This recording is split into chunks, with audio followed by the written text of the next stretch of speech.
Pai do Senhor Jesus, meus irmãos, aqui é o evangelista Jefferson Vicente para mais uma pré-aula da nossa revista da editora Betel. A nossa lição de hoje é a lição de número 7, cujo título é Não matarás, protegendo e preservando a vida como fundamento moral e universal.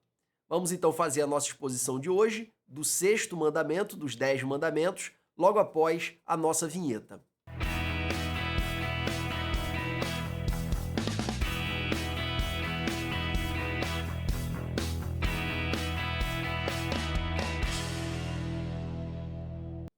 Vamos começar então, irmãos, nossa exposição. Irmãos, nesse momento, nesse nosso encontro, nós vamos falar sobre esse mandamento, né? Que é o sexto mandamento dentre os 10 mandamentos que estão sendo estudados nesse nosso quarto trimestre de 2024. O último trimestre, o ano já está acabando, mas nós estamos aqui perseverando na conclusão dessa revista. Eu subdividi aqui, irmãos, a nossa exposição em alguns tópicos, tá? Primeiro, nós vamos falar acerca da importância da vida e a condenação bíblica do homicídio. Nós vamos mostrar os textos bíblicos relacionados a esse tema. Logo depois, nós vamos falar acerca da raiz do homicídio, porque para Deus não importa somente o comportamento, também importa a raiz do comportamento, de modo que quando alguém ele pratica um ato contra a vida de outrem, ele está praticando um homicídio ou uma tentativa de homicídio, que seja.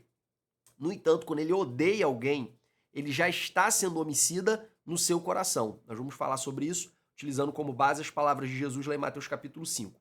E por fim, eu acho que o grande acréscimo que eu posso trazer para vocês nesse encontro de hoje é a abordagem de temas polêmicos relacionados ao direito à vida. Tá? Esses temas polêmicos são: o valor da vida é um valor absoluto ou ele admite exceções? Quer dizer, a gente não pode tirar a vida em hipótese nenhuma.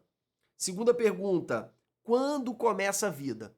Essa pergunta é fundamental, irmãos, porque existem muitos métodos contraceptivos que, para alguns, são métodos abortivos, tendo em vista que eles atuam no processo reprodutivo logo após a concepção, logo após a fecundação do óvulo pelo esperma.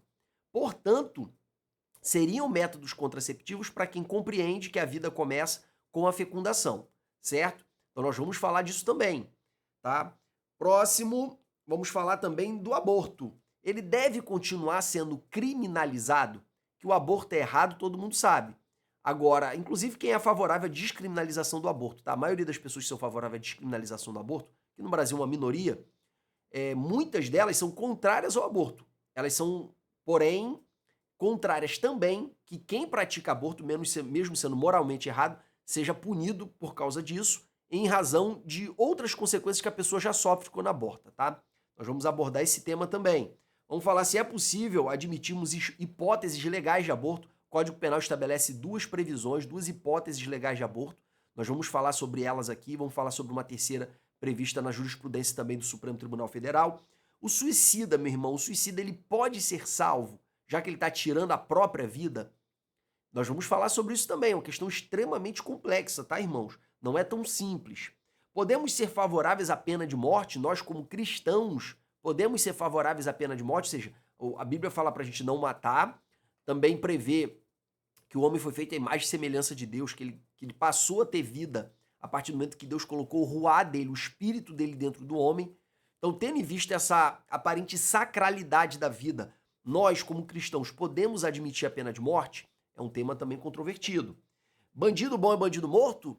Será que a gente pode aceitar essa máxima, nós como cristãos que valorizamos a vida? Em caso de extremo sofrimento, podemos admitir a eutanásia? A eutanásia utilizando os radicais gregos, né, é a boa morte, é a morte sem dor. Nós cristãos podemos admitir a eutanásia? E por fim, um cristão pode recusar conscientemente submeter a um tratamento médico, sabendo que vai morrer, se ele não submeter esse tratamento médico? Todas essas questões, irmãos, serão abordadas aqui hoje de maneira não profunda, tá? Mas de uma maneira satisfatória. Todas essas questões são debatidas no estudo do direito constitucional, também lá no direito penal. Então são matérias que eu tenho uma certa propriedade para falar com vocês e eu acredito que vai trazer um acréscimo muito interessante para a aula de vocês, tendo em vista que o objeto da aula é muito estreito, muito curto. Você lê a revista nesse capítulo, também não dá para exigir muito do comentarista, né? Porque não tem muito o que falar. É uma proibição tão óbvia, tão clara, que não tem muito o que falar, né? Acerca dos preceitos bíblicos. Não pode matar e não pode matar. Uma coisinha ou outra ali você pode até debater, mas não dá para esticar muito a corda, certo? Nós aqui vamos trazer esse complemento para tornar a tua aula uma aula super interessante. Claro que primeiro você vai abordar o que está na revista, depois você vai complementar para deixar a tua aula muito mais dinâmica e interessante, trazendo esses temas dos nossos debates atuais, tá? Como sociedade, e sempre olhando do ponto de vista das escrituras. Por fim, vou responder uma irmã que fez um comentário no último vídeo do Honra Teu Pai e Tua Mãe, que eu falei acerca da importância de perdoar os pais, acerca da importância de admoestá-los em amor para ganhá-los quando eles erram conosco. E eu falei que esse perdão é incondicional. Jesus não colocou, você pode perdoar isso, mas não pode perdoar aquilo. Jesus falou, perdoa, ponto. Tá? 70 vezes 7 não tem limite. Assim como Deus perdoa vocês. Então não existe um pecado que Deus não possa perdoar se a gente se arrepender. Então essa irmã perguntou, mas Jefferson, como fica a questão do denunciar? Então, você quis dizer que a gente não precisa denunciar um caso de abuso, por exemplo? E aí, nesse caso, irmãos, nós vamos explicar no final da aula, tá? Se a gente deve denunciar, se a gente não deve denunciar. Eu vou falar sobre isso ao final da aula, respondendo ao comentário dessa irmã, a quem eu já agradeço de antemão pela sua participação e por trazer também a oportunidade de a gente aprofundar mais um pouco um tema que é de alta complexidade, carregado de muitos sentimentos e opiniões. Vamos então iniciar a nossa exposição de hoje, a importância da vida e a condenação do homicídio. Vamos, a importância da vida e a condenação do homicídio, ela está presente em toda a Bíblia, né? Primeiro, lá no momento da criação, Deus faz o homem do pó da terra e sopra em suas narinas, ele coloca o seu ruá. A palavra ruá, ela tanto significa vento, sopro, como também é a palavra que significa espírito. O espírito é sopro, tanto no hebraico como no grego. No grego é pneuma, tá? Da onde vem o termo pneumático, o pneu do carro, da bicicleta. Então, por que é pneumático? Por que é pneu? Porque vem do grego pneuma, que é sopro, que é vento, que é ar, e que é espírito. Inclusive, na teologia sistemática, uma das matérias que a gente estuda é pneumatologia, que é o estudo do Espírito, ou do Espírito Santo pra gente, tá bom? Então, Deus coloca o seu fôlego de vida no ser humano.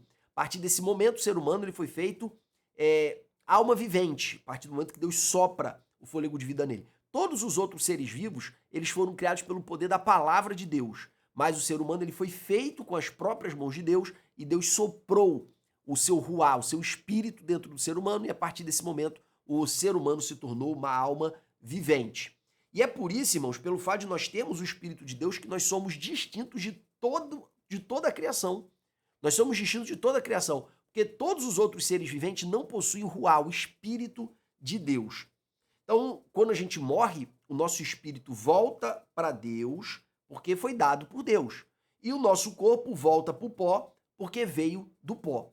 Então a parte física, a matéria vai para o pó e o espírito vai para Deus. Só que, claro que Daniel capítulo 12, versículo 2, fala que na ressurreição dos mortos, nós vamos ressurgir do pó. Quer dizer, o mesmo pó para o qual voltaremos na nossa morte nos devolverá no momento da ressurreição, certo? Outra questão importante que faz o ser humano ter uma vida distinta em valor e importância em relação a todos os outros seres vivos é que ele não é só o corpo. Estou reforçando aqui, ele é corpo, alma e principalmente um espírito. Ele é um ser que tem algo a mais do que todos os outros seres vivos. Esse algo a mais é o espírito dado por Deus. Em terceiro, porque ele foi feito à imagem e semelhança de Deus. Inclusive, quando Deus está orientando a Noé, dizendo acerca da importância da vida humana, ele diz que qualquer um que tirar uma vida humana deverá ser morto. E qual é o fundamento que Deus utiliza para estabelecer esse mandamento? Porque Deus fez o homem conforme a sua imagem. Quer dizer, porque o valor da vida humana é muito superior a qualquer outra vida. É por isso que quem tirar uma vida humana também deve ser morto. Depois, nós vemos vários textos bíblicos falando acerca da condenação do homicídio. Nós vemos, por exemplo, o texto de Caim e Abel. Caim praticou o primeiro homicídio na Bíblia e Deus o condenou veementemente. Depois nós vemos o caso de Davi e Urias. Davi queria ficar com Betseba e ficou com Betseba, né? Praticou um crime ali, um pecado ali de adultério. Só que ele engravidou Betseba e ele não queria que ninguém soubesse. Esse é um dos piores perigos do pecado, irmãos, quando a gente quer ocultar o pecado. Isso aí, irmãos, é o princípio da nossa destruição. Pecar não é problema, irmãos. Escreva o que eu estou lhe falando. Filhinhos, não pequeis, mas se pecardes, tendes um advogado, Jesus Cristo justo. Então, pecar não é o problema principal. O principal problema do pecado, irmãos, é você tentar ocultá-lo, tentar escondê-lo ou se conformar em viver nele. Davi, no caso, ele não estava conformado em viver no pecado porque ele não continuou adulterando com Betseba, mas ele tentou ocultar. Esses são os dois grandes riscos do pecado. Tá? Tentar ocultá-lo em vez de confessá-lo ou mergulhar nele, se entregar a ele. Então, Davi, para ocultar o seu pecado, trouxe Urias. Urias não se deitou com Betseba, então não poderia dizer que ela estava grávida de Urias. Então, Davi, para levar a cabo o seu plano de ocultar o seu adultério, ele envia Urias com a carta de morte nas suas próprias mãos, para entregar para Joabe colocar ele no fronte de batalha para ele morrer. Então, Davi, pelo fato dele ter matado Urias, Deus usa o profeta Natan dizendo que a espada, a morte, não se apartaria da casa de Davi. E a gente sabe que anos depois, seu filho Absalão se voltou contra Davi e fez uma grande mortandade na casa de Davi, uma destruição na casa de Davi por causa do seu pecado. Depois nós temos também o exemplo da morte de Nabote, por causa da conspiração feita por Jezabel com a condescendência de Acabe, e em virtude desse pecado, da morte de Nabote, Deus também profere uma palavra de juízo contra a casa de Acabe, que não sobraria ninguém da casa de Acabe. Isso ocorreu algum tempo depois, quando Deus levanta Jeú para tomar o reino de Israel e ele extermina a casa de Acabe. Então, irmãos, nós temos aqui exemplos clássicos onde Deus diretamente condena o pecado de homicídio e estabelece uma maldição para quem incorreu nesses pecados. Depois nós temos a condenação do homicídio através de mandamentos. O mais importante para a nossa lição de hoje, Êxodo 20:13, que também tem um paralelo, uma repetição lá em Deuteronômio 5, que é o sexto mandamento, não matarás. Depois nós temos também alguns textos que explicam o mandamento do não matarás em situações específicas, tá? Já vou adiantando para você que é professor de escola bíblica que é muito importante você ler, até para você compreender que nem sempre a morte deve gerar morte, tá? Nem sempre. No caso do homicídio doloso, a morte deveria gerar morte de acordo com a lei de Moisés. No entanto, existem também as possibilidades de homicídio culposo. É aquela situação em que a pessoa não tinha intenção de matar a vítima. Nesses casos de homicídio culposo, como naquela época vigorava culturalmente a ideia de vingança de sangue, que as pessoas, quando elas tinham um parente morto, elas tinham que vingar esse parente, essas pessoas que cometeram sem querer, involuntariamente, esse homicídio, elas deveriam ser enviadas para a cidade de refúgio para ficarem protegidas na cidade de refúgio contra o vingador de sangue. Então o vingador de sangue não poderia entrar na cidade de refúgio para realizar nenhum tipo de vingança. E também, se alguém entrasse na cidade de refúgio, porventura, tendo praticado um homicídio doloso, o chefe da cidade de refúgio deveria entregá-lo para o vingador de sangue para que ele também fosse morto, certo? Então é somente os homicídios involuntários que deveriam ser protegidos pelas cidades de refúgio.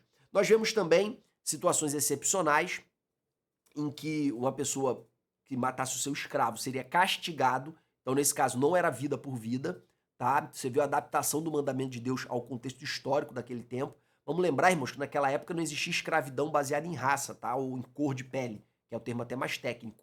Não existia escravidão nesse sentido. Eles se escravizavam entre si. Era uma instituição cultural. Como o escravo ele era de propriedade do seu senhor, a vida do escravo valia menos em relação ao seu senhor, tá bom? Porém, se ele ferisse o olho do seu escravo, ele deveria libertá-lo. Se ele arrancasse um dente do seu escravo, ele deveria libertá-lo. Tinha um valor, então, menor. Então, você vê o mandamento de Deus se adaptando ao contexto cultural da sua época. Nós vemos também, no caso de dois homens brigarem e eles, sem querer, ferirem uma mulher e ela abortar. Nesse caso, não pagaria vida com vida. Eles pagariam uma indenização fixada pelo marido dessa mulher. Então, você vê que a vida intrauterina tinha um valor um pouco inferior à vida extrauterina. E aqui a gente vai trabalhar com essa ideia, tá? De pesos e valores da vida. Irmãos, a vida, ela é um direito que não é absoluto. Nós vamos tratar disso daqui a pouco, tá? Nós vamos tratar disso daqui a pouco. A vida não é um direito absoluto. Nem na Bíblia, nem na Constituição, tá? Só que ela só pode ser relativizada em situações excepcionalíssimas. Por exemplo, legítima defesa, Uma pessoa para se defender, para defender a própria vida, defender a vida da sua família, ele pode matar, tá? E estado de necessidade, enfim, situações excepcionais. Nós vamos tratar isso depois. Só estou querendo mostrar para vocês que a vida, pelo ponto de vista bíblico, não é um valor absoluto. Ele admite exceções e a vida, dependendo da sua fase, do seu estágio, ela tem um peso ou importância menor ou maior. Tá? A vida intrauterina não tinha o mesmo peso da vida extrauterina, tá bom? Já você vai defender o aborto lá na frente, Deus me livre. Mas é importante, irmãos, a gente levar em consideração esses fatores, porque senão a gente fica debatendo com quem pensa de um modo diferente da gente, sem ter bons argumentos. É como se o valor vida fosse igual em todo o período, em todo o seu período, tanto o intrauterino quanto o extrauterino, se nem a própria Bíblia considera assim, tá? E é claro, irmãos, que uma coisa é você perder um bebê na barriga da mamãe, outra coisa é perder um bebê que já nasceu, outra coisa é perder um filho de 10 anos, outra coisa é perder um filho de 20 anos na flor da idade. Com o passar do tempo, a Bíblia fala que onde está teu tesouro, está teu coração. Quanto mais você se dedica em cuidar de alguém, mais o seu coração vai estar apegado a essa pessoa. O amor, ele é progressivo. Então, claro que dói muito mais perder um filho criado do que perder um filho no ventre da mãe. Isso aí é óbvio, tá? Isso aí é óbvio, não vamos nos enganar. Em contrapartida, a gente aceita muito mais a morte quando a pessoa já está bem idosa ou muito doente do que quando ela está saudável. Quando ela está saudável, a dor da morte é muito maior. Já quando ela está bem idosa, já viveu bastante, já fez tudo o que precisava fazer, a gente tem uma aceitação da morte muito maior. Então, o valor vida, ele não é igual em toda a sua extensão, tá? Em todo o seu período de desenvolvimento. Nós vamos tratar disso mais tarde. Vamos lá, Levítico, quem matar alguém certamente morrerá. Nós temos outros mandamentos aqui também, tá? Que eu já acabei falando para vocês de maneira bem rápida. Vamos para o segundo tópico, a raiz do homicídio. Irmãos, vamos lá. Ó, Jesus, irmão, não está preocupado só com aquilo que a gente pratica, tá? Uma mentalidade legalista, ela está preocupada com o comportamento. Mas Jesus, ele não está preocupado apenas com o comportamento, ele também está preocupado com o coração. Ele disse, se o teu coração for bom, todas as suas atitudes serão boas. Afinal de contas, a árvore boa dá fruto bom, a árvore má dá fruto mau. Então, se o teu coração for bom, você vai ser bom exteriormente. Então, Jesus, ele traz uma preocupação em relação à interpretação da lei muito mais relacionada ao coração do que o comportamento propriamente dito. Por quê? Porque os fariseus, naquela época, tinham um comportamento exemplar aos olhos de todos, mas eles eram hipócritas. Por quê? Porque, em primeiro lugar, que escondido, certamente eles pecavam, porque todos os pecados instituídos estão da glória de Deus, não há um justo nenhum sequer, todos igualmente se desviaram, conforme Paulo disse em Romanos 3. Então não existia alguém que não pecasse. Então eles tinham uma vida em que eles demonstravam um comportamento aparentemente santo para a sociedade, no entanto, em secreto, praticavam seus pecados, e interiormente aí que eles eram podres mesmo. Para Jesus dizer que eles eram um sepulcro caiado, meu irmão. O sepulcro é uma cova, tá? Uma cova bonita, bela por fora, mas podre por dentro. É assim que Jesus se refere aos fariseus. Então Jesus ele não está preocupado apenas com o pecado do comportamento. Ele também está preocupado com o pecado raiz, com o pecado no coração. E aí, a partir dessa preocupação, que a gente já encontra no Antigo Testamento, Jesus não inaugurou isso, tá, irmãos? Quando você vê Moisés falando acerca da circuncisão, ele fala tanto acerca da circuncisão do corpo, mas principalmente ele fala acerca da circuncisão do coração, tá? Ele fala que o mais importante, salvo engano, Deuteronômio capítulo 29 ou 30, ele fala que o mais importante é ter o coração circuncidado. É ter um coração aliançado com Deus, não apenas uma aliança que seja física, mas também uma aliança interior, da alma, do espírito. Segundo lugar, nós encontramos em diversas partes da Bíblia, lá do Antigo Testamento, Deus falando acerca do sacrifício que ele realmente quer, que é um coração quebrantado e contrito ao qual ele não despreza. Você vai encontrar isso de maneira muito clara no Salmo 50 e Salmo 51. Nós vamos encontrar também o profeta Joel, lá no capítulo 2, falando para os sacerdotes, para os levitas, e não rasgarem apenas suas vestes, mas rasgarem os seus corações. Quer dizer, Deus está muito mais interessado com o que acontece aqui dentro do que o que acontece do lado de fora. Então quer dizer que Deus só se preocupa com o coração? Não, irmãos, porque a boca fala que o coração está cheio. Porque o comportamento ele é gerado pela natureza do coração. Portanto, se alguém tem um coração mau, ele vai produzir obras más. E com certeza as obras vão revelar o que está no coração dele. Por isso que Deus fala em Apocalipse, salvo engano, capítulo 2 ou 3, ele diz assim para uma das igrejas da Ásia: eu conheço as tuas obras eu conheço as tuas obras e te julgarei conforme. Eu conheço o teu coração e te julgarei conforme as tuas obras. Ora, tem gente que fala assim: Deus quer saber do meu coração. Quer dizer, o que mais importante para Deus é o meu coração. Sim, mas se as tuas obras são más, isso significa que o teu coração também é mau. Porque a árvore boa dá fruto bom, a árvore má dá fruto mau. Então o comportamento, ele é importante para Deus? Sim, também. Também, porque ele revela o coração. Mas o mais importante para Deus, efetivamente, sem sombra de dúvida, sem discussão, é o coração. Então o comportamento importa, mas mais do que o comportamento é o coração. Por quê? Porque existem pecados no coração que não se exteriorizam, não saem, tá? Não se materializam e continuam sendo pecados. Então, quando você corrige o coração, você corrige tanto aquela parte do coração que se transforma em comportamento, como aquela parte do coração que não se transforma em comportamento. Você vai na raiz do problema. Então, Jesus tem essa preocupação. E aí ele começa falando lá em Mateus capítulo 5, versículo 21 e 22. Olha o que ele diz aqui, irmãos, nesse texto. Ouviste o que foi dito aos antigos: não matarás, mas qualquer que matar será réu de juízo. Eu, porém, vos digo que qualquer que, sem motivo, se encolerizar contra seu irmão, será réu de juízo. E qualquer que chamar o seu irmão de raca, na Bíblia de Jerusalém é cretino, será réu do sinédrio. E qualquer que lhe chamar louco, será réu do fogo do inferno. Mas a gente vê aqui claramente Jesus falando que qualquer que se irá, que se encolerizar com seu irmão, já é homicida. Por quê? Porque onde está, irmãos, a raiz do homicídio? No sentimento de ira, na cólera, certo? E aí João complementa em 1 João capítulo 3, versículo 15, que qualquer que odeie o seu irmão é assassino, ele já é homicida, seguindo aí a linha que Jesus ensinou para eles. Qualquer um que odeie o seu irmão já é homicida, por quê? Porque a raiz do homicídio é o ódio. Então, irmãos, nós precisamos zelar principalmente pelo coração, porque é no coração que nós encontramos a raiz do pecado do homicídio, certo? Então temos que tomar cuidado com ira, com xingamento, com ódio, com amargura, tá? Porque são sentimentos que para Deus no dia do julgamento já são a prática do homicídio, não do comportamento homicida, mas do sentimento homicida. E Deus, ele pesa o coração tanto quanto ele pesa o comportamento, certo? Então vamos vigiar em relação a isso. Só para você ter uma ideia, teve um amigo que ele estava pastoreando uma congregação e uma jovem, acho que eu já contei isso num vídeo recente, mas vou repetir, não tem problema. Ele contou que ele tinha uma jovem na igreja dele que teve um sonho, que ela estava esfaqueando a ex-namorada do noivo dela.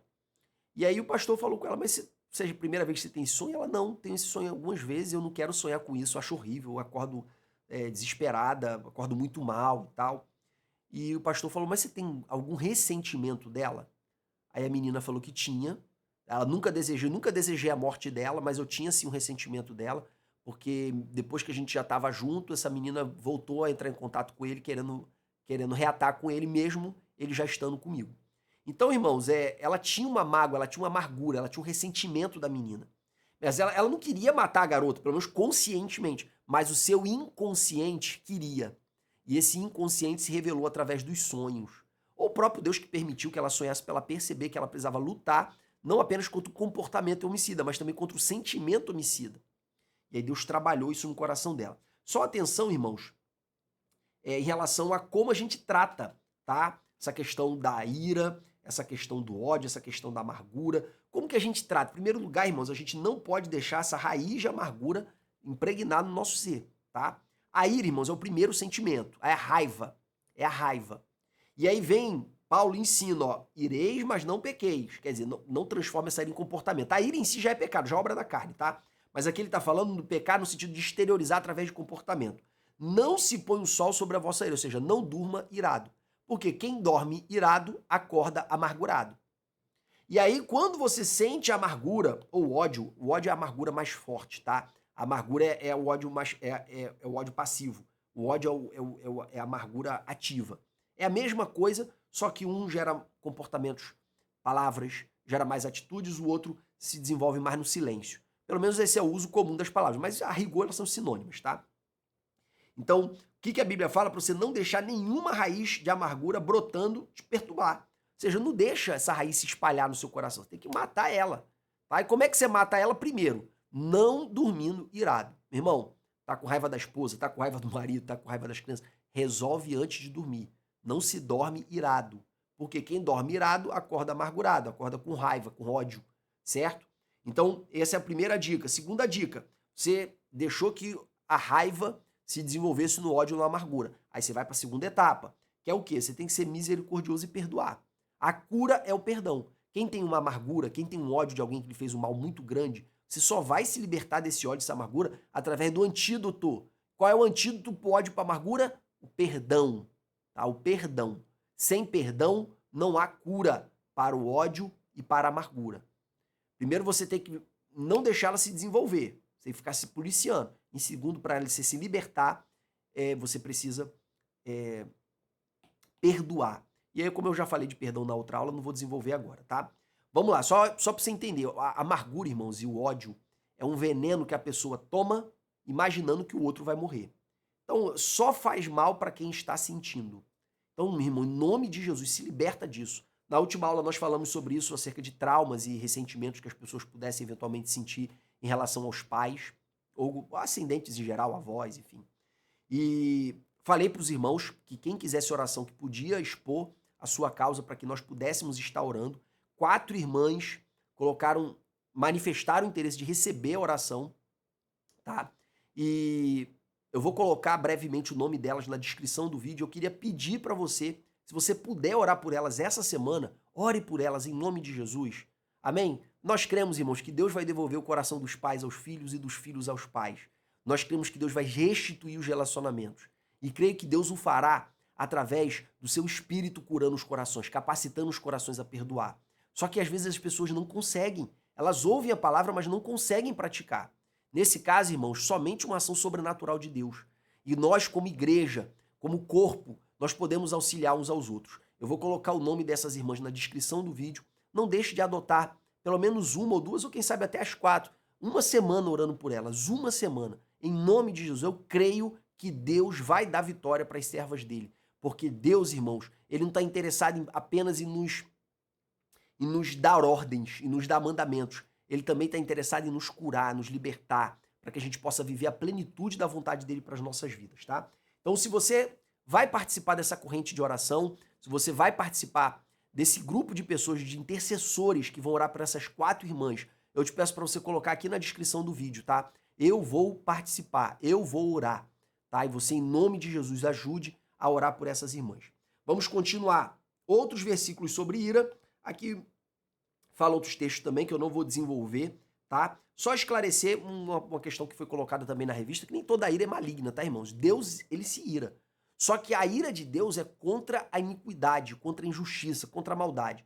Já a nossa ira é uma ira seletiva. Às vezes é contra o que Deus se ira também, mas na maioria das vezes são por questões que estão relacionadas aos nossos interesses, tá bom? Por quê? Porque a gente é caído. Então, a gente continua com alguns atributos morais de Deus, e a ira é um dos atributos morais de Deus, só que a gente projeta a ira para aquilo que a gente não deveria projetar. A gente fica com raiva de um monte de coisa que não tinha necessidade, que é capricho humano, coisas que Deus nunca se iraria, a gente fica se irando, tá bom? Então, nem toda ira é má, tá? Existe uma santa indignação que Deus coloca às vezes no nosso coração acerca de injustiças e maldade que é proveniente de Deus. Só que ela nunca vai gerar vingança, ela nunca vai gerar amargura, ela nunca vai gerar ódio, tá? Na primeira oportunidade que a pessoa demonstrar o mínimo arrependimento, a gente já tá derretido, porque Deus, ele é tardio e irá-se, ele é misericordioso, ele perdoa rápido, tá, irmãos? Então, a ira de Deus é diferente da ira humana, nesse sentido. Ela é tardia e ela apaga rápido também quando a pessoa se arrepende, tá? Então, não vamos, assim, tornar a ira como se fosse uma característica do diabo, não. Tá? Ela é uma característica de Deus que é distorcida em nós por causa da queda. Próximo tópico, temas polêmicos. Aqui, irmãos, nós vamos dar aquele tempero na aula, né? Só que antes de entrarmos nesse tempero da aula, eu queria pedir para você se inscrever no canal, comentar. Se você está gostando desse vídeo, comenta. Compartilha com alguém no WhatsApp. Bota um compartilhar, envia para essa pessoa que é professor de escola dominical, grupo de estudo da classe. Eu convido você a participar conosco para cada vez mais esse canal criar força e alcançar mais e mais pessoas. Convido também você a se tornar um apoiador do canal. Nós temos aqui o Apoia-se, o link do Apoia-se está na descrição do vídeo, é só você clicar lá e se inscrever, tá bom? Como brinde, a gente fornece aos nossos irmãos apoiadores os nossos slides. Esse slide aqui ele fica todo disponível, tanto em Word quanto em PDF. Você tem acesso a um link com a pasta, onde estão todos os nossos materiais do trimestre. Felizmente, eu furei com vocês em 3 lições, peço perdão, já pedi desculpa na última lição. Mas a gente vai se esforçar para manter. Você que deixou de ser apoiador, volte a ser apoiador. Vamos continuar nessa guerra juntos. Vamos então continuar. Temas polêmicos. Vamos falar agora dos temas polêmicos. Em primeiro lugar, a vida é um valor absoluto ou admite exceções? Irmãos, o que mais tem na Bíblia são exceções ao direito à vida, certo? Quando Deus manda matar o homicida, ele está criando uma exceção ao não matarás. Porque quem for executar essa pena estará matando. Concorda? Quando Deus mandava o seu povo para a guerra e o seu povo matava os inimigos, o povo estava matando. Então isso é uma exceção ao não matarás. O direito à vida não é um valor absoluto. Na nossa legislação também não. Existem várias exceções, como, por exemplo, a legítima defesa, o estado de necessidade. Exemplo, uma pessoa, ela é agredida e ela, para se defender, mata o seu agressor. Vamos considerar aqui que ela usou meios necessários e fez uso moderado desses meios. Então ela estará em legítima defesa. Então, para a nossa legislação, ela não praticará crime. Seu fato é típico, mas não é ilícito. Tá bom? Porque o direito à vida não é absoluto. O direito à vida não é absoluto. Ele admite exceções, tá? Agora a gente vai discutir até onde podem ir essas exceções. Porque na Bíblia você já vê que não é um direito absoluto. Na nossa legislação você já vê que não é um direito absoluto. Agora, quais são essas exceções? Se uma mulher, por exemplo, tiver a sua vida prejudicada, por exemplo, por um abuso de natureza sexual, e essa mulher, por causa desse abuso, fica grávida. E toda vez que ela passa pelo processo gestacional, ela lembra do abuso, ela lembra do abusador e sabe que vai gerar um filho dele, e ela fica transtornada, emocionalmente muito abalada em virtude desse abuso. Essa mulher, ela pode relativizar o direito à vida do feto em razão do seu direito à dignidade, à integridade psicológica? É um debate que a gente vai fazer daqui a pouco. Mas eu só estou suscitando para vocês que a gente entende que o direito à vida não é absoluto, mas a gente debate acerca de quais são os limites ou quais são as exceções a esse direito e quais não são exceções a esse direito, certo? Esse que é o debate. Que ele é absoluto, não existe discussão. Nem a Bíblia, nem a Constituição entendem que o direito à vida é absoluto, tá? A questão é em quais hipóteses a gente pode relativizá-lo. Esse é o debate, tá bom? Quando a vida começa, é outro debate. Outro debate importante. Por que é outro debate importante, esse debate de quando a vida começa? Irmãos, o início da vida, ele vai marcar a violação da vida, certo? Então, se eu digo que a vida começa com a produção do esperma e a produção do óvulo, a mulher, ela comete um aborto todo mês, que ela ovula, ela gera ou desprende do ovário dela um óvulo e esse óvulo é descartado. Então, nesse caso, esse óvulo, essa célula, ela seria uma célula vida. Então, a mulher praticaria um aborto todo mês, o que ninguém considera como válido, raciocínio válido, certo? Da mesma forma, o esperma. Então, o desperdício de um esperma, por exemplo, com uma pessoa que teve um sonho e de repente, acabou gerando uma ejaculação noturna, essa pessoa não está praticando aborto, não é verdade? Não faz sentido.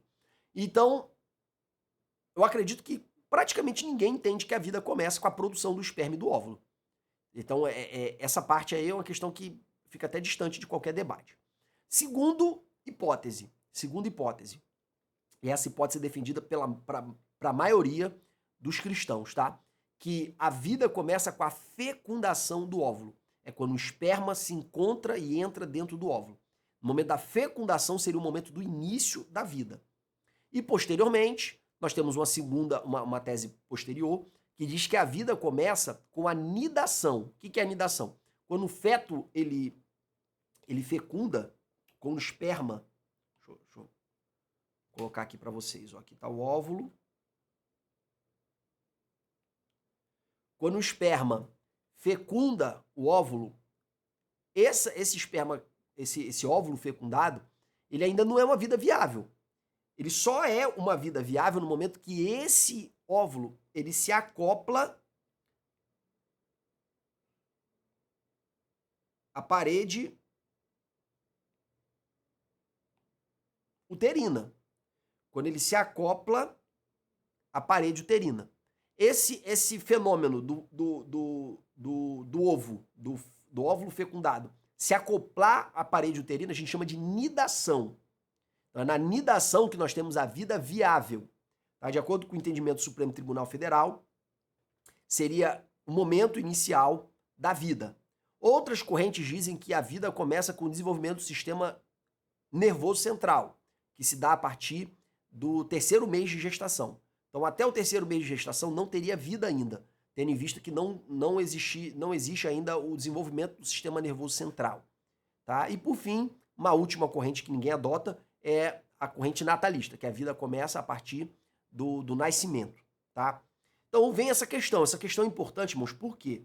Porque existem métodos contraceptivos que, se você considerar que a vida começa com a fecundação, você vai entender que esses métodos contraceptivos são abortivos. Como assim? Existem métodos que impedem a fecundação e existem métodos que impedem que o óvulo fecundado se acople à parede uterina. Ele mata o óvulo fecundado. Se você entende que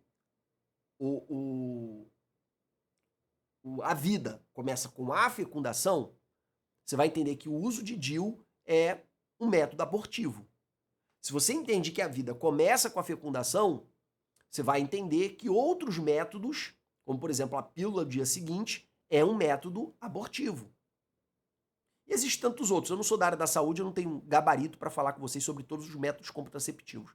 Porém, se você entende que a fecundação é o início da vida, você precisa avaliar qual método contraceptivo que a sua casa, a sua família está adotando para que você não incorra, você não seja condenado daquilo que tua consciência condena, certo? Então, para quem entende que a fecundação começa, é o início da vida, cuidado com os métodos contraceptivos. Tá? O DIU, por exemplo, eu ouvi dizer que é um método contraceptivo que atua tanto para impedir a fecundação, como também para impedir que o óvulo fecundado ele sobreviva. Então, nessa segunda hipótese, o DIU seria um exemplo de método contraceptivo abortivo para quem entende que a vida começa com a fecundação. Então, você vê que existem debates um pouco complexos. Tem muita gente que é contra o aborto porque acha que a vida começa na fecundação, mas usa método contraceptivo que mata o óvulo fecundado. Então, é uma inconsistência, é uma incoerência, tá? Então, não pratique uma conduta que você mesmo condena. Jefferson, qual é a sua opinião? Eu não tenho opinião, irmãos. Eu acho que é precipitado demais da minha parte dizer quando que a vida começa, certo? Eu, por prevenção, prefiro, depois que eu assumir essa consciência, prefiro não arriscar em usar métodos contraceptivos que eliminam o óvulo fecundado. Eu prefiro não arriscar. Até porque eu ouvi falar que quando o esperma entra no óvulo, é liberado uma luz, que isso pode ser visto por microscópio. Eu não sabia disso, e a Roberta, minha esposa, perguntou uma vez para o médico e ele disse que era verdade. Eu fiquei até impressionado com isso. A ciência não sabe explicar o motivo, mas parece que isso acontece mesmo. Mas, enfim, essa noção precisa estar entre nós, tá? De que a gente precisa definir quando começa a vida.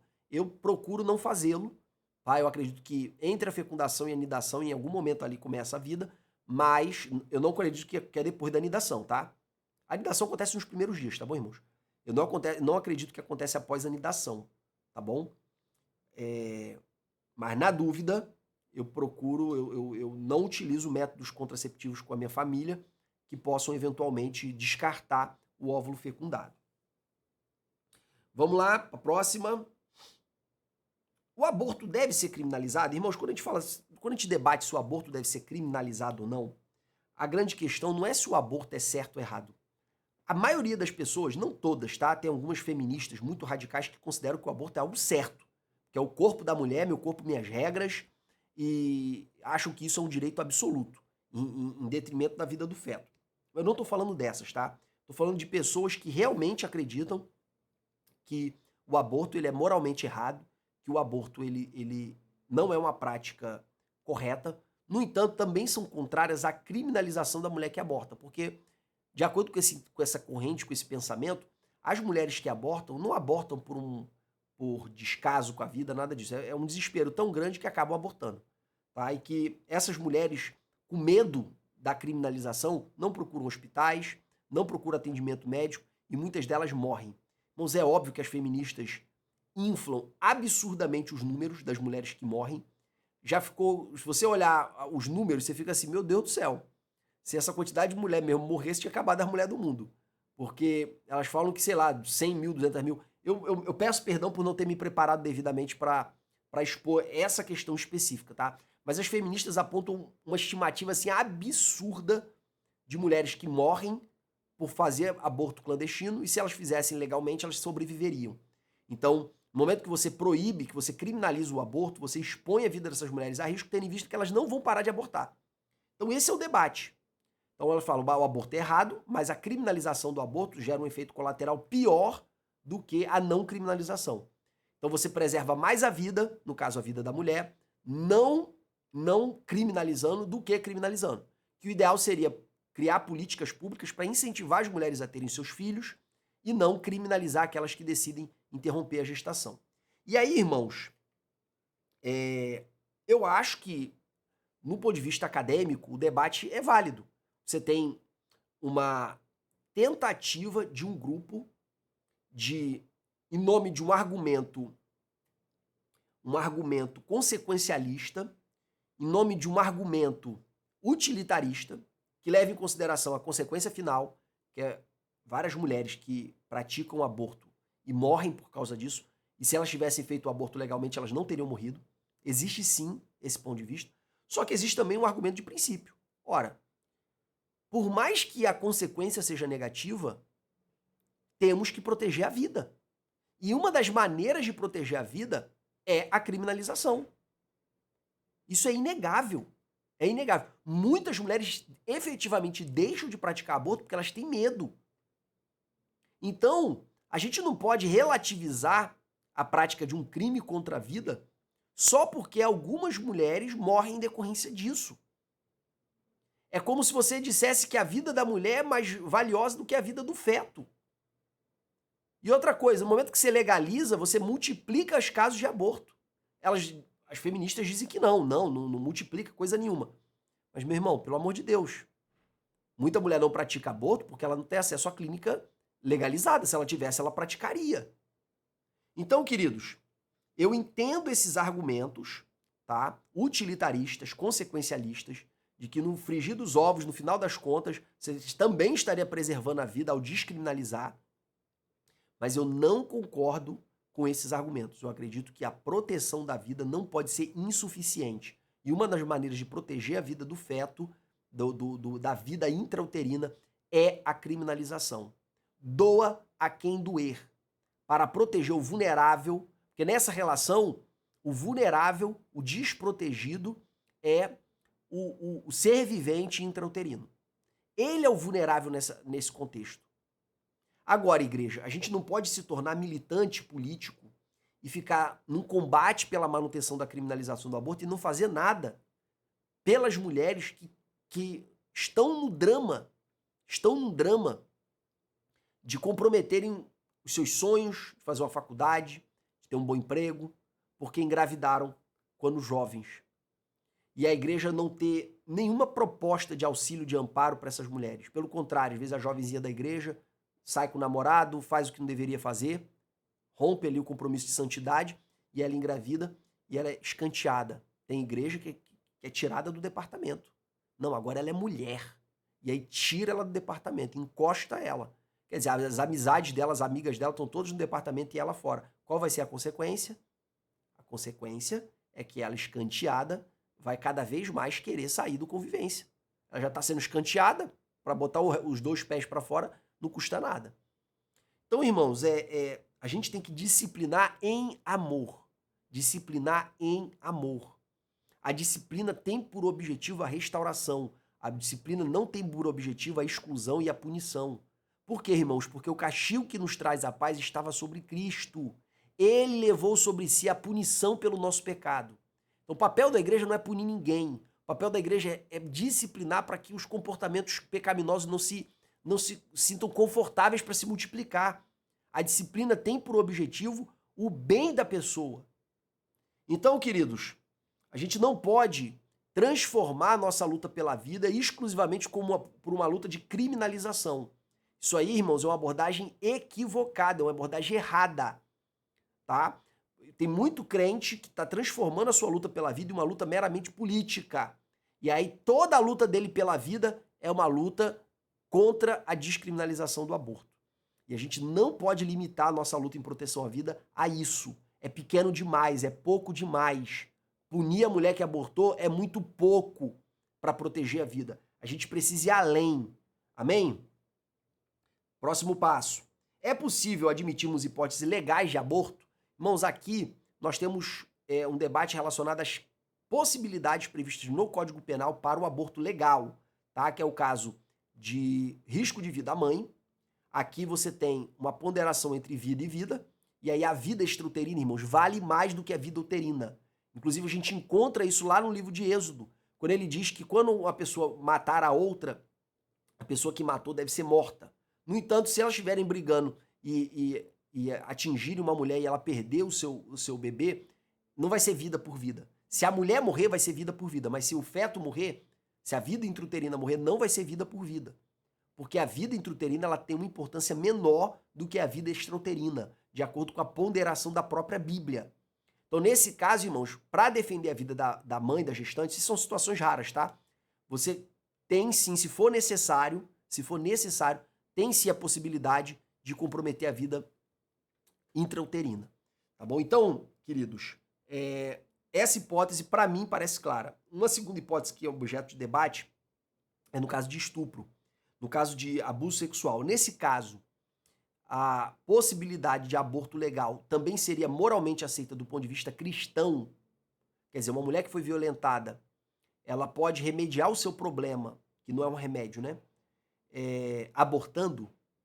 A gente considera isso do ponto de vista legal, não tem discussão, tá, irmãos? Tô falando do ponto de vista moral, do ponto de vista dos valores cristãos. Ela estaria pecando se ela tirasse a vida do feto. Mais uma vez, nós temos a ponderação de dois direitos, dois valores bíblicos, a dignidade dela, a integridade psicológica dela e a vida intrauterina.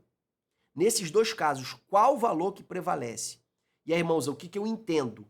Eu entendo que o que prevalece é o direito à vida. É o direito à vida. No entanto, eu não sou favorável à criminalização nessa hipótese. Se essa menina que foi abusada e está pensando em abortar, ela for do nosso meio, a gente tem que ampará-la, cuidá-la. A gente precisa dar toda a força para ela criar coragem de ter esse bebê. Por mais doloroso que isso possa parecer. A gente precisa aliviar a carga dela, ajudando ela a carregar essa carga, esse fardo. Agora, irmãos, eu sou absolutamente contrário que se ela decidir abortar, que ela seja punida criminalmente. Isso aí não. Eu acho que do ponto de vista de Deus, ela está descumprindo o mandamento do não matarás. Então, do ponto de vista teológico, eu acredito que a dor dela não justifica o aborto. Tá? Então, teologicamente, eu penso assim, mas do ponto de vista criminal, eu não entendo que do ponto de vista da legislação, ela deve ser punida criminalmente por tomar essa decisão. Eu acredito que é o tipo de decisão que precisa não ser pautada no debate criminal, tem que ser pautada no debate, na questão de consciência. O papel da igreja é conscientizar essas pessoas a preservar essa vida. Tá? Próximo. E no caso também tem uma terceira hipótese, que era os casos dos fetos anecéfalos. O feto anencéfalo, irmãos, é um feto que se desenvolveu sem o cérebro, tá? E esse feto que se desenvolveu sem o cérebro, ele não é uma vida viável. Ele nasce e minutos depois, horas depois, ele morre. Então, nesse caso, o Supremo Tribunal Federal se pronunciou no sentido de que é possível o aborto nessas hipóteses. No entanto, irmãos, nesse caso específico, eu tenho um testemunho para contar, que é o testemunho do meu sobrinho Rafael, filho da minha irmã com meu cunhado. Ele tinha, pelas ultras que foram realizadas durante o período da gestação, ele tinha todo um prognóstico de nascer ou com síndrome de Down ou com a síndrome pior. Muito provavelmente alguma síndrome pior do que a síndrome de Down. E o próprio médico que acompanhava o obstetra, ele falou, se vocês quiserem fazer um exame, existe um exame que é mais invasivo, que ele gera um risco de aborto. eu estou colocando como opção, não é uma forma de aborto, mas ele tem bastante risco de aborto. Se vocês quiserem fazer, eu posso prescrever para vocês. Meu cunhado com a minha irmã oraram ao Senhor, pediram aconselhamento, eu fui orar com eles. E a decisão é de que eles não fariam esse exame, que eles teriam um bebê, e porque eles criam que se Deus não fizesse um milagre, Deus daria condições deles de criarem essa criança. E o que aconteceu? O Rafael nasceu perfeito, 100% saudável. 100% saudável. Meu sobrinho mora aqui do lado. O que eu aprendo, irmãos, com essa história? Eu aprendo que quando você decide cumprir o propósito de Deus, algumas vezes Deus vai deixar você passar na prova, irmãos, mas Ele vai te dar graça para você suportar. Outras vezes Ele vai te livrar da prova. O meu sobrinho, quando ele nasceu, a surpresa foi tão grande que ele foi levado para uma junta médica para tentar entender o que aconteceu, porque o quadro dele clínico era completamente incompatível com as outras. Fez-se uma junta médica e eles não chegaram a nenhuma conclusão. Falaram, a nossa avaliação foi inconclusiva, nós não sabemos explicar por que ele nasceu assim, com plena saúde. Mas nós, eu e você, sabemos muito bem. Deus. O Deus de milagres. Outra coisa, o suicídio, irmãos, quem tira a própria vida. Está escrito na Bíblia, não matarás. Se a pessoa tira a própria vida, ela está descumprindo esse mandamento. Ela pode, irmãos, ela pode ser salva. Queridos, esse debate ele não é tão simples quanto parece. Durante muito tempo, esse debate foi sempre enxergado dessa ótica do não matarás. Só que aqui, irmãos, a grande maioria das pessoas que se suicidam, elas não estão num estado normal de consciência, tá? A grande maioria das pessoas normalmente estão em alguma depressão severa, em algum estado psicológico crítico. Então é difícil para a gente avaliar e cravar, irmão, se ela está indo para o céu, está indo para o inferno, qual é o destino dela, se ela praticamente nem tem consciência direito do que ela está fazendo. É um estágio tão desesperador que o ser humano só consegue enxergar como alternativa perder a própria vida. Então, irmãos, eu não me posiciono em relação a isso, tá? Eu não me posiciono. É claro que eu nem posso garantir que ela está salva nem que ela não está salva. Nós somos salvos pela graça por intermédio da fé. Isso não vem de vós, é dom de Deus. Certo? Mas eu não posso cravar que alguém que tirou a própria vida necessariamente está indo para o inferno. Isso ninguém pode fazer. Ah, mas está escrito não matarás, ela tirou a própria vida. Sim, concordo. Concordo que existe uma tendência de que ela está morrendo no nítido descumprimento a uma ordem de Deus. Mas ninguém morre às vezes instantaneamente. Tem mortes instantâneas, tem mortes que não são instantâneas. Durante o período ali que ela está agonizando, ela não pode se arrepender? Outra coisa, se ela estiver fora do estado normal de consciência, será que Deus não pode levar isso em consideração? Sendo tão bondoso, tão misericordioso, que entende o drama humano? Será? Então, queridos, eu me recuso a fazer um juízo peremptório em relação a esse tema. Próximo, podemos ser favoráveis à pena de morte? Irmãos, a Bíblia tem várias penas de morte, então alguns cristãos entendem que é defensável do ponto de vista bíblico a pena de morte. Só que, irmãos, da sociedade corrupta que nós vivemos, com a justiça tão falha, será que a gente realmente concorda com a pena de morte para a nossa sociedade? Eu particularmente entendo que não. Vamos lembrar que Jesus ele foi vítima de uma pena de morte injusta, o nosso mestre. Todos os discípulos, tirando João, foram mortos através da pena de morte, pena capital romana. Então, irmãos, tendo em vista que o cristianismo foi a maior vítima da pena de morte, foi a religião que foi a maior vítima da pena de morte da história, porque o nosso fundador, o nosso Senhor, o nosso mestre, o nosso rei, ele foi vítima de uma pena injusta de morte, porque ele não era subversivo, ele não era um rebelde, ele não estava fazendo nenhum tipo de rebelião contra Roma. Tendo isso em vista, será que, conhecendo a sociedade e a justiça brasileira, a gente será favorável a uma pena de morte? Eu, particularmente, não sou tendo isso em vista, tá? Tendo isso em vista. A legislação já impossibilita, salvo em caso de guerra declarada, mas eu, particularmente, tendo a não concordar com a pena de morte. Outra frase, tem gente que é tão defensor da vida e contrário ao aborto, mas diz que bandido bom é bandido morto. Irmãos, desculpa, se você é um ferrenho defensor da vida, você não pode ser a favor do bandido bom e bandido morto, né? Bandido bom é bandido preso, correto? Claro que o policial agindo em legítima defesa, ele tem sim, que se tiver que tirar a vida do bandido para defender a própria vida ou a de terceiros, ele tem sim que assim proceder. É a missão dele. No entanto, a gente não pode adotar essa visão de modo a priorístico, tá? Ou seja, de antemão. É somente no caso concreto que a gente tem que avaliar se é o caso ou não, tá? Próxima, em casos extremos de sofrimento, pode ser admitida a eutanásia? A eutanásia, irmãos, é a famosa boa morte.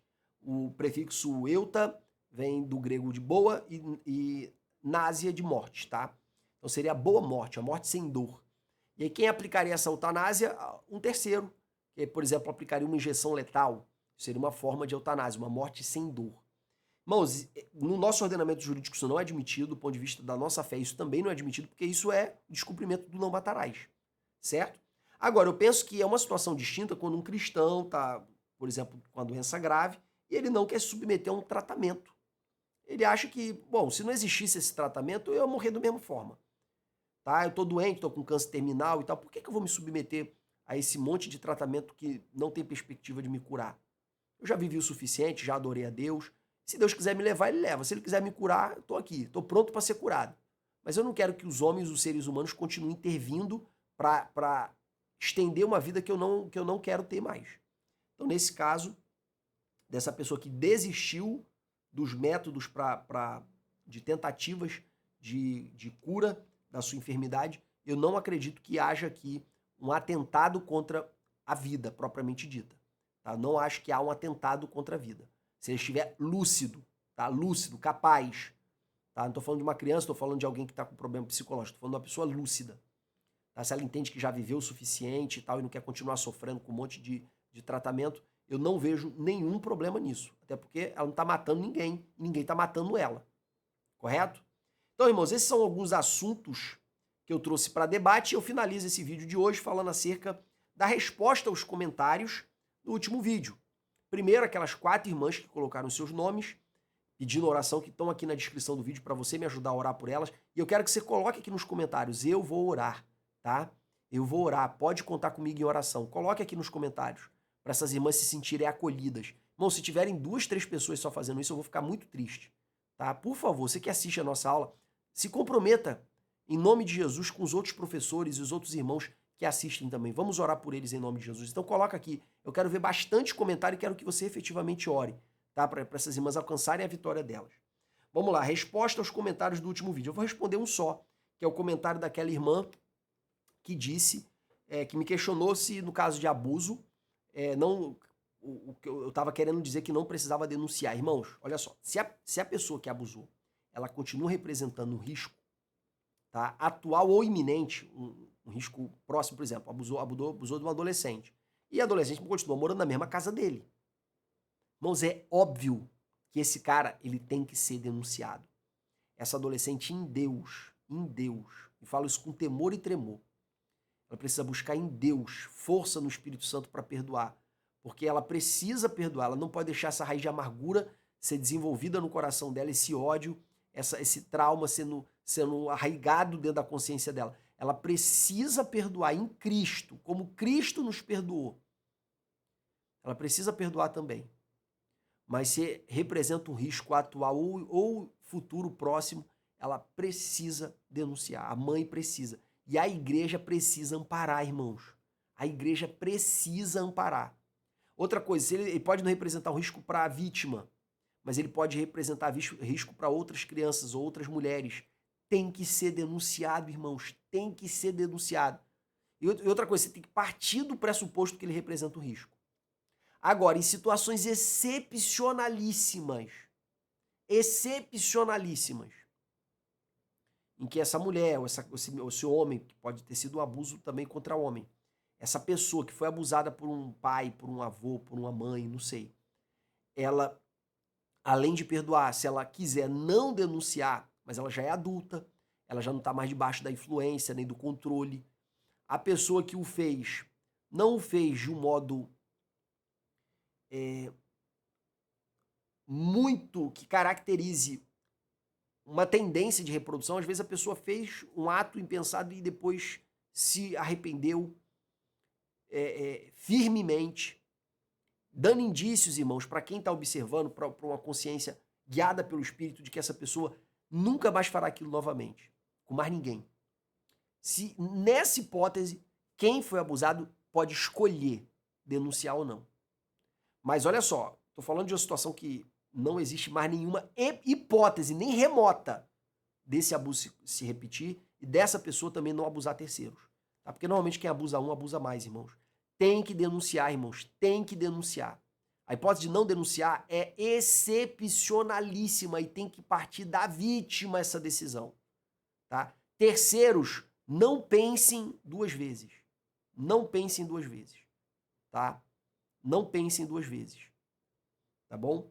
Porque a gente às vezes encontra muitos pastores que, em nome do mandamento do perdão, acabam sendo condescendentes com pecados sexuais, com predadores que não fazem uma nem duas, mas 3, 4, 5, 10, 20 vítimas, porque a igreja não se posicionou.